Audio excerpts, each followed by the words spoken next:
메리 들어오세요. 네.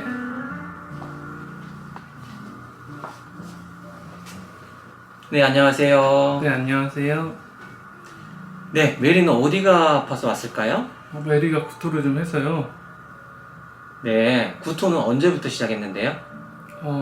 원래 가끔씩 토를 하거든요. 네, 보통 한두 번 하다가 마는데 네, 어제부터 시작해서 좀 전까지. 좀 전까지. 네. 그럼 지금 식욕은 있나요? 원래 밥을 잘 안 먹는 나이라서 구토를 해서 일부러 안 주기도 했거든요. 네. 평소에 사료는 잘 먹어요? 아니요. 사료는 거의 안 먹고 간식 섞어줘야 조금? 간식? 그러면 구토 내용물은 좀 어땠어요? 처음엔 노란물 같은 거 하다가 오늘 아침에 갈색죽 같이 조금. 갈색 죽처럼? 네. 평소에도 가끔씩 구토한다고 하셨는데 관련해가지고 혹시 검사를 받아보거나 하신 적은 있어요? 아니요. 혼자 하루 정도 지나서 괜찮아지고 좀 길어지면 주사 한 대 맞으면 또 괜찮아지고 해서요. 오늘도 그냥 주사 한 대만 놔주시면 안 되나요? 안녕하세요. 어렵고 복잡한 반려동물의 질병을 알기 쉽게 설명해드리는 동물병원 사용설명서의 와벳입니다. 실제 진료 내용을 한번 재구성해 봤는데요. 무엇이 문제인지 혹시 눈치채셨나요? 습관성 구토를 하는 아이들, 괜찮은 걸까요? 하루 이틀 지나면 괜찮아지고 주사 한 대 맞으면 괜찮아지기 때문에 그냥 지나쳐가도 되는 걸까요? 오늘은 소화기 질병의 끝판왕이라고 불리는 무시무시한 췌장염에 대해 알기 쉽게 설명해 드리도록 하겠습니다. 췌장은 십이지장에 붙어 있는 소화기관인데요. 인슐린을 분비해서 당의 대사를 돕는 내분비 역할과 소화효소를 분비해서 음식물의 소화를 돕는 외분비 기능을 하는 기관입니다. 췌장염이란 췌장에 염증이 생긴 것을 말하는데요. 췌장의 소화효소가 과도하게 분비되어 췌장 스스로를 분해하고 소화해버림으로써 췌장에 염증을 일으키는 질환을 말해요. 췌장염은 급성과 만성으로 구분할 수 있는데요. 급성은 주로 강아지에서 많이 일어나고 거의 항상 심한 증상이 일어나고요. 치료도 잘 되는 경향이 있는 반면에 만성은 고양이에서 다발하고 증상이 경미하거나 잘 나타나지 않는 경우가 많고요. 재발률은 아주 높답니다. 주 증상은 구토, 설사, 식욕부진이에요. 급성췌장염의 경우에는 통증도 상당한 경우가 많기 때문에 아이들이 이렇게 엎드려서 배를 드는 행동을 취하기도 하죠. 만지면 아프다고 끙끙대거나 소리를 지르기도 하고요. 단순한 구토설사라고 생각해서 그냥 놔두었다가는 혈변, 혈토, 다발성 장기부전 같은 증상으로 진행되기도 하고요. 심한 경우에는 혈전색전증이나 폐혈증으로 사망하기도 합니다. 원인은 다양해요. 외상성, 약물 중독이나 종양, 당뇨, 간염, 담관 폐쇄, 유전적 요인 등등이 있는데요. 오늘 말씀드리려고 하는 가장 중요한 원인은 바로 비만과 고지방 물질의 섭취입니다. 저희 병원에서 진단된 췌장염 아이들의 90% 이상이 바로 이 음식의 문제이기 때문이에요. 평소에 사료를 잘 먹지 않아서 간식을 많이 먹는 아이들, 이 아이들이 일단 위험군이에요.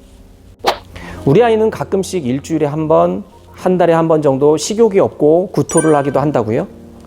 흔히들 공복토라고 하는 담즙 정체 증후군일 수도 있고요. 만성 식도염이나 만성 위염일 수도 있지만 만성 췌장염일 수도 있어요. 만성 췌장염은 앞에 나열한 질병과는 급이 다른 거예요. 그렇기 때문에 식습관이 안 좋은 아이들, 구토나 설사를 가끔씩 또는 자주 하는 아이들, 특히나 비만인 아이들은 췌장염에 대한 검사를 꼭 해보시길 바랍니다. 췌장염을 진단하는 방법으로는 방사선 검사, 초음파 검사, 혈액 검사 등등이 있지만 최근에는 CPLI, FPLI라고 하는 키트가 있어서 쉽게 진단을 내릴 수가 있어요. 물론 키트 검사로 췌장염이 확진되었다고 하더라도 현재 이 아이의 상태와 합병증의 유무 그리고 치료 방법을 결정하기 위해서는 대부분의 검사가 같이 진행되어야 해요. 췌장염은 일반적인 구토설사와는 다르게 자연 치유되는 경우가 아주 드물어요. 이것이 핵심적인 문제입니다. 아이들이 과식하거나 새로운 간식이나 사람 음식을 먹거나 했을 때 하루 이틀 구토하고 설사하고 하다가 그냥 괜찮아지잖아요. 여기에 익숙해진 보호자분들은 췌장염인데도 이를 모르고 방치했다가 나중에 만성이 되어 심각한 상태가 되었을 때 후회하게 된다는 말이죠.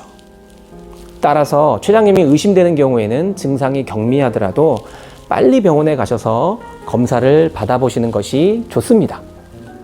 모든 질병이 마찬가지이지만 췌장염은 특히나 급성시에는 정상으로 치료될 가능성이 높지만 만성으로 진행된다면 췌장이 완벽하게 치유되는 게 어려울 수 있기 때문이에요.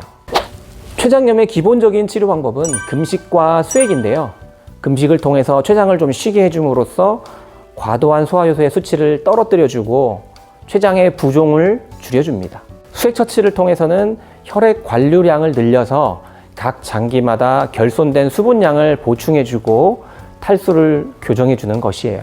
진통제와 구토 억제제, 위장보호제, 항생제 등이 추가가 될 수 있어요. 구토가 멈춘 후에는 음식을 급여하기 시작하는데 저지방 사료, 즉 처방식 사료를 먹여야 해요. 다른 음식은 절대 금지이고요.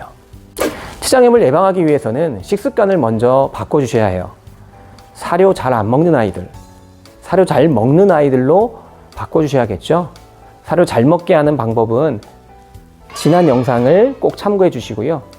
간식도 고지방의 육류 간식은 자제하는 것이 좋습니다. 아무리 유기농 간식이고 수제 간식이고 직접 조리를 해서 주시는 간식이라고 해도 간식은 간식이에요. 간식이 아이들의 건강에 도움이 된다고 생각하지 말아주세요. 간식은 아이들을 기분 좋게 해주는 수단이에요.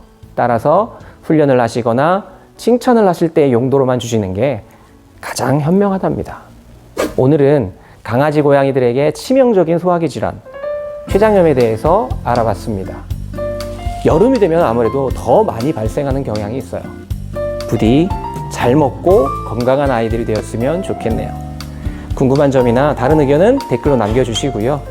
동물병원 사용 설명서의 와베시였습니다. 감사합니다. 바이바이.